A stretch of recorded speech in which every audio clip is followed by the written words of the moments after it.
Tomorrow we're off to the Valley of the Kings, and I've got a bit of an interesting story about Valley of the Kings. First time I went there, we just visited Tutankhamun's tomb. We'd left all of our stuff on the bus because they always say leave your stuff on the bus, it's perfectly safe, and it is. So we left all of our stuff on the bus. We had a bottle of water and a camera. We went into Tutankhamun's tomb, we had to look around, we come out, we bought a Coke because it was the end of the trip. They'd given us 25 minutes to have a look around, it had been about 20, and we're stood there drinking our Coke, and off in the distance we see our bus. They'd left us on the wrong side of the Nile with no cash, no ID, no anything. We had to beg a tourist group to give us a lift, so they took us around for the rest of the trip and we saw it all in Italian.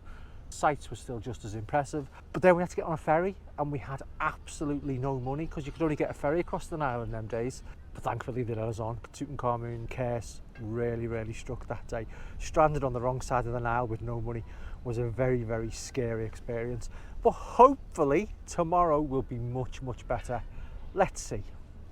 So this is the Valley of the Kings. I was feeling a little bit queasy yesterday, but I thought, you know what? I can't come to Luxor and not go to the Valley of the Kings. Entrance fees are roughly 400, and that gets you into 3 tombs. There's someone who sits on the tomb entrance and they stamp your card. If you want to go into Tutankhamun's tomb, possibly the most famous one there with the least in it, Tutankhamun's tomb is extra cost. I can't remember quite what it was. I think it was actually more than the other tombs put together. As I say, it's the most sparse one there.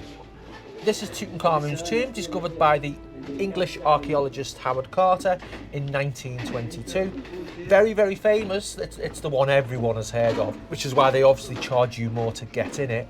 I would say, even though it's the most sparse, it's got the least in it, it's got the least coverage on the walls, it's still well worth a visit. People will ask, did you go to Tutankhamun's tomb? And you want to be able to say yes. So pay that little bit extra. Although it might be hundreds of Egyptian, it's literally a few pounds. It is literally a few pounds. Get yourself in there. Tutankhamun ruled for around 10 years, from age 9 to 19. His tomb was possibly adapted from a non-royal, as he died young and very unexpectedly. It's smaller and less well decorated than the rest. As I say, come and have your own look around. Amazing place. Not as nice as the other tombs, not as much to see as the other tombs, but it's the one people know. It's the one people will ask if you've been to. So this is the tomb of Ramses III. This is the biggest tomb of the 3 we saw. There are lots and lots of chambers off the main corridor. As you can see, there's lots of colour still surviving. There's lots of cartouches, there's lots of hieroglyphics emblazoned in the wall. It's just an absolute marvellous sight to see. It's hard to believe that this tomb is almost 3,000 years old and that the colours survived. It just really is incredible.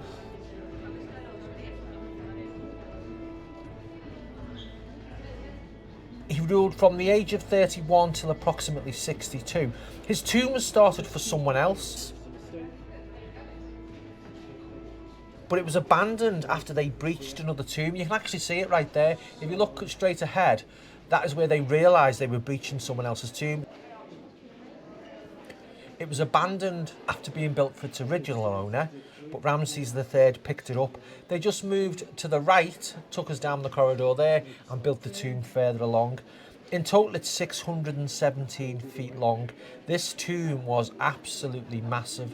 It is incredibly magnificent, and as I say, it's the biggest one there. It's definitely the biggest one we went into today. Unfortunately, I got sick partway through this tomb. I suddenly realised that I needed to, well, I can't put this politely, I needed to vomit. So I passed the camera over to Charlie and I left the tomb to go and do what I needed to do. I was ill for the rest of the day. I was very ill on the rest of this tour. So I didn't get to see any other tombs. So everything you're going to see is from Charlie's perspective. In fact, I am watching it at the same time you are. I've taken some notes. I've been there before, so I've got some rough idea what was going on. So I'll just tell you what I do know about these things. So yes, Tutankhamun's curse struck again. Absolutely gutted that I didn't get to see this, because some of this footage is out of this world. What is it with me in the Valley of the Kings? Why can I not go and not have anything go wrong?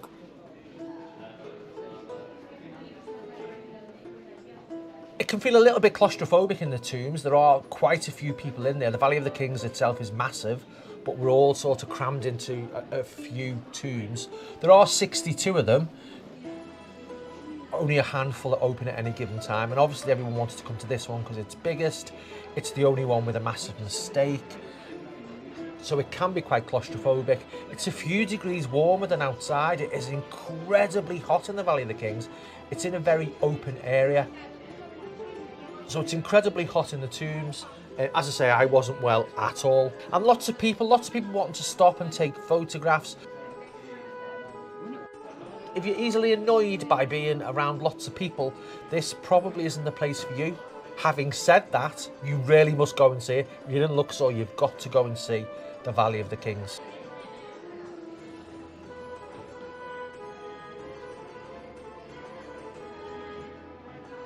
So as I say, this is the biggest tomb of the three. We saw lots of chambers off the main corridor, very intricate walls and incredibly well preserved. So well preserved. I just can't believe how fabulous this place is. You've got to go and see. If you get the chance, Ramses III tomb is one to go and look at. So this is the tomb of Ramses IV. He ruled for 6 years, from the age of 21 to 27, so he died quite young. It's a massive, massive tomb again, but not as big as the other one, with well-preserved hieroglyphics. This one is 290 feet long.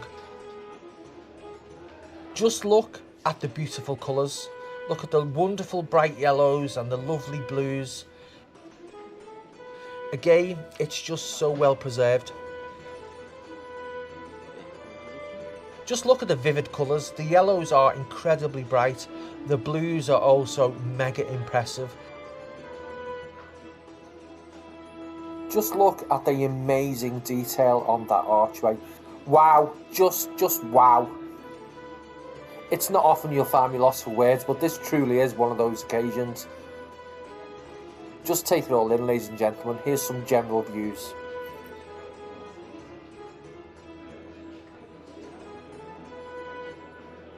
Just look at those intricate ceilings. That's amazing. For something that's thousands of years old to be so well preserved, it is something I can never truly get my head around, no matter how hard I try. Unfortunately, guides aren't allowed inside the tombs, so they tell you the story of what's going to happen inside the tomb, outside the tomb. Unfortunately, when you go in, all the information just seems to go out of your brain. There's obviously a story going on here. I think the boats are something to do with carrying people into the afterlife. I can't remember the story, so that's a bit of an issue. Perhaps take some notes or take someone with a better brain than me.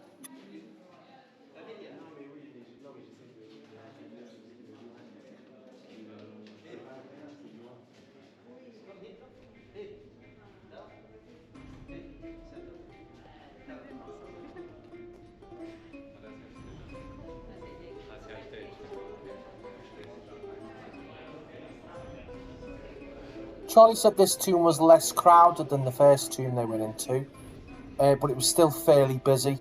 It was easier to get round, it was easier to take this footage.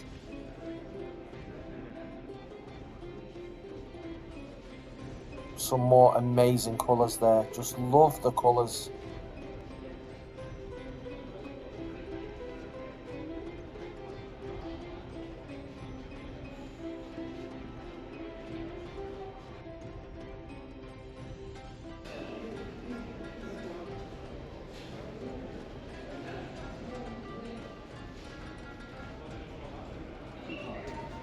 So this is the tomb of Ramses IX.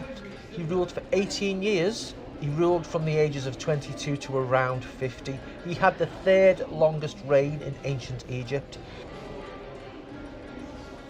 Again, there are lots of yellows, dark blues and blacks. This one is a length of 345 feet.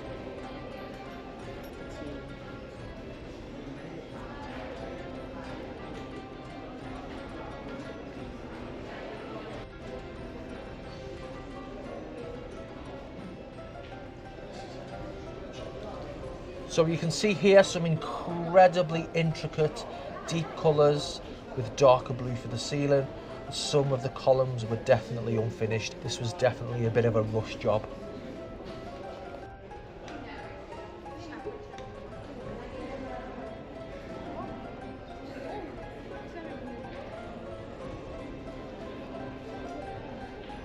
This tomb definitely had the best burial chamber out of the 4 that we've looked at today. Just take a look at that ceiling, it's so magnificent. I know I keep saying this, but I really can't believe these things have survived so long. I just sincerely hope that they can survive for another 3,000 years.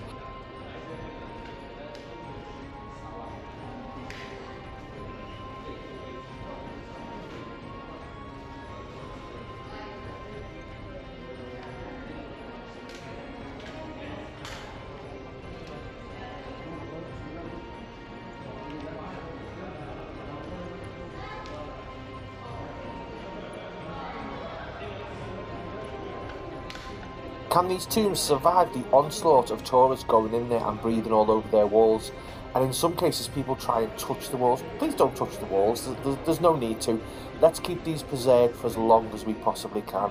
It's just so amazing. As I say, this is the best burial chamber we've seen today, the most preserved with the most drawings on the wall. So much work went into these, it's so hard to imagine how these were built. I think the ancient Egyptians are more technologically advanced than we give them credit for. They managed to do all this with who knows what. This is just so totally stunning.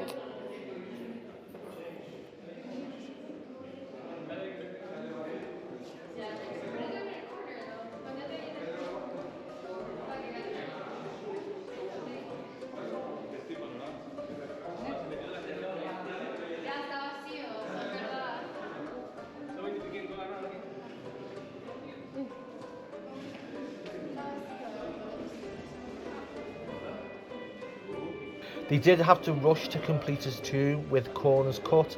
You can see there's one of the unfinished side chambers.